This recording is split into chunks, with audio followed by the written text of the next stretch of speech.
Gumawa ako ng miniature bahay kubo dress na madaming tanim na gulay. Susuotin nga ito ni Inday sa nutrition month nila sa kanilang school. Hoy! No way. Nangalkala naman nga ako ng basura para may panggawang dress ni Inday at may mga sako nga ako nakita na nakatambak lang dito sa may tabi. I-recycle ko nga ang mga ito para di na nga gagastos pa sa susuoting dress ni Inday sa kanilang nutrition month sa school. Ay, for the go!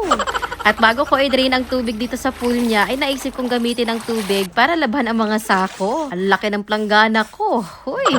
Papatuyuin ko na nga muna ito at ako nag-umpisa na rin nga gumawa sa kanyang magiging top gamit itong foam board.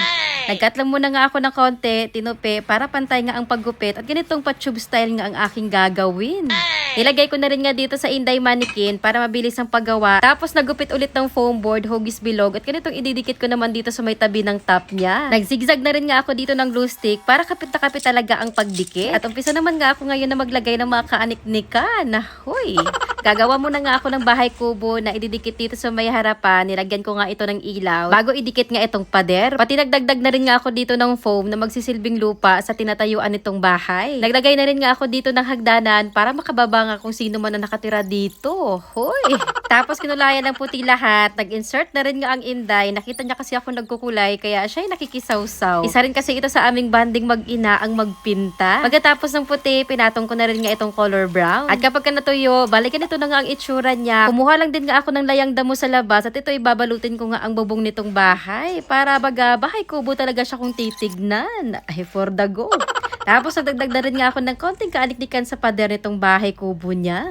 May mga artificial leaves din nga akong maliliit dito sa bahay. Nagagamitin kong ididikit naman dito. Dagdag anik-anik na naman. Uy, di na natigil. Ibang gulay naman nga ang nakatanim dito sa may kabilang banda. Tapos may maliliit rin nga akong ganitong mga dahon na artificial leaves na ilalagay ko naman nga dito sa may unahan. Na parang totoong nagtanim nga ako ng iba't ibang gulay sa bundok ang atake. Huy! At dito sa ilalim ng bahay kubo, magtatanim naman nga ako ng bermuda. Na pirasong tela nga lang ito na dinikit gamit ang glue stick. Lalabas na naman nga ang pagiging artistic ko dito at katsagaan sa pagdidikit ng maliliit na bagay. Ay, for the go! Yung iba ay kinulayan ko na lang gamit ang watercolor. Malayo pa sa katotohanang matapos, gugugol ng oras, lalo na kung maliliit na kaaniknikan ang ilalagay sa gagawin. Dahil maghuhulma naman nga ako ng bungang prutas at gulay dito sa foam ball. Inuna ko na nga gawin itong kalabasa. Kinulayan ko na rin nga ayon sa kulay nito sa totoong buhay. Huy!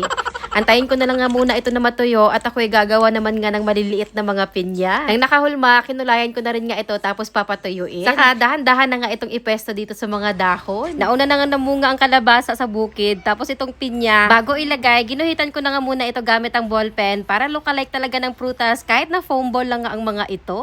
Naglagay na rin nga ako ng puno sa tabi ng kubo na may bungang prutas din para presko dahil nga ang halaman doon ay sari-sari talaga pag sa bukid ka nakatira. Hoy! Nagdagdag na rin nga ako ng stick dito, sabitan sa iba pang mga gulay na tanim. Nakakatuwang gawin, parang bata ulit na naglaro ng bahay-bahayan. Pakiramdam ko habang ginagawa ko nga ito. Dami rin nga ako nababasa na baka tap ako lagi sa mga arts na nag-aaral pa ako dahil sa kung anong yung akin naiisip, ginagawa ko. Actually, wala po ako sa top dahil mas madaming magagaling kong classmate noon na sa kanila nga ako humuhugot ng idea para makapag-create at matuto. Pero nagbebenta ako ng drawing at paint dati na yun yung aking pangbaon, diskarte lang. Nagtanim na rin nga kami ni Inday ng palay dito sa may gilid ng kanyang dress at gugupit kami ng bunga sa walis na aming gamit. At ganitong padahon na lang nga ang nilagay ko sa pinakadulo ng dress top niyang ito. Ang dami ko pa nga naiisip na ilagay kaanik-nikan design dito na ayaw magpaawat ang imagination. Huy! Pero ganito na nga ang bahay kubo na ang halaman ay sari-sari dress top ni Inday. Sa susuotin niya ngayong nutrition month nila sa kanilang school. Sunod ay gagawa naman nga ako ng palda karugtungan nito.